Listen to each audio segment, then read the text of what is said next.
মৌলিক সংস্কারের ভিত্তিতে জাতীয় ঐক্যমত্য কমিশনে রাজনৈতিক দলগুলো ঐক্যমত্য তৈরি হয়েছে। আমরা হয়তো অনেক প্রত্যাশা নিয়ে ঐক্যমত্য কমিশনে গেছি, মৌলিক সংস্কারের প্রত্যাশা পূরণ হয়েছে। বাংলাদেশের মানুষ অপেক্ষা করছে জুলাই সনদের প্রত্যেকটা কথা বাংলাদেশে বাস্তবায়ন করতে হবে। জুলাই সনদকে কোন কাগজে বাঘে আমরা পরিণত হতে দেব না। আমার সরকার জুলাই ঘোষণাপত্র জুলাই সনদ প্রণয়ন করবে। আমরা সরকারের সিদ্ধান্ত করতে আহ্বান রাখতে চাই, জুলাই ঘোষণাপত্রকে সাংবিধানিক স্বীকৃতি প্রদান করতে হবে। জুলাই সনদকে আইনি স্বীকৃতি দিতে হবে। লিগ্যাল ফ্রেমওয়ার্ক পাল্টা করে এলেখো করে জুলাই সনদকে কার্যকর করতে হবে।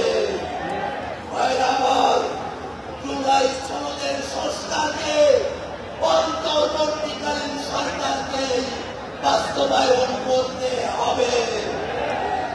আমার জুলাই সনদ এবং জুলাই ঘোষণাপত্র যাতে বাংলাদেশে বাস্তবায়ন করতে হয়, সেই কারণে বাংলাদেশের প্রত্যেকটা জনগণকে পাহারাদারের ভূমিকায় সজাগ দৃষ্টি রাখতে হবে।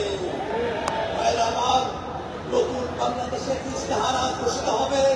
সেই নতুন বাংলাদেশের সামনের দিকে এগিয়ে দিতে জাতীয় নাগরিক পার্টি এনসিপির সারা দেশের সকল নেতাকর্মী, আমাদের যুব উইং, আমাদের শ্রমিক উইং, আমাদের ছাত্র ভাইয়েরা, বৈষম্যবিরোধী ছাত্র আন্দোলনের সকল সহযোদ্ধা সকলকে সজাগ থাকার আহ্বান রাখিয়ে আমি আমার বক্তব্য শেষ করছি।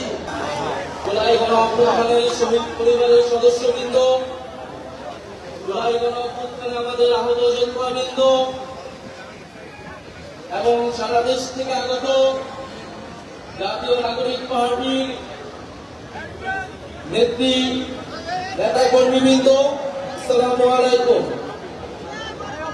আজ ঐতিহাসিক ৩রা আগস্ট আমাদের 1 বছর পার হচ্ছে। এই ৩রা আগস্টে ঠিক 1 বছর আগে, ঠিক ৩৬৫ দিন আগে আমরা এই শহীদ মিনারে সমবেত হয়েছিলাম।